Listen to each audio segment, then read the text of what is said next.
نحمده ونصلي ونسلم على رسوله الكريم اما بعد بسم اللہ الرحمن الرحیم۔ حضرت مولانا اشرف علی تھانوی رحمۃ اللہ علیہ وہ سفر کر رہے تھے، سہارنپور سے لے کر کانپور تک کے انہوں نے سفر کرنا تھا، اور اسی سفر کے اندر ان کے ساتھ جو تھے وہ گنے تھے، اور ان گنوں کو بھی انہوں نے تلوانا تھا۔ ریلوے اسٹیشن پر پہنچے تو جب وہاں پر گنے تلوانے کی بات کی تو کسی نے گنے تول کر نہ دیے، حتیٰ کہ وہاں پر ایک غیر مسلم سرکاری ملازم تھا۔ اس نے کہا کہ آپ اس کو ویسے لے جاؤ، اور آپ جب اس کو ویسے لے کر جائیں گے تو آگے سے کوئی بھی آپ کو انکار نہیں کرے گا، میں گارڈز کو کہہ دوں گا۔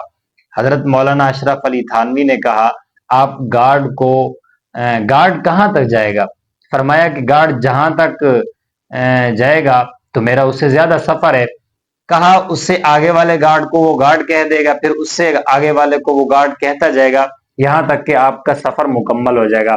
مولانا اشرف علی تھانوی نے بہت ہی پیارا، بہت ہی خوبصورت، زبردست جواب دیا۔ کہا وہ تو دنیا کا سفر ختم ہو جائے گا، آخرت کا سفر تو ختم نہیں ہوگا، میں آخرت کو اللہ میں کیا جواب دوں گا اللہ کو؟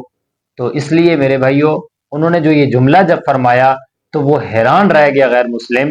کہا کہ میں ان کو سمجھانے کی بات کر رہا تھا، لیکن اس کے بعد جو انہوں نے مجھے سمجھا دیا، آخرت کی فکر کرنی چاہیے، دنیا خود بخود آپ کے قدموں میں آ جائے گی۔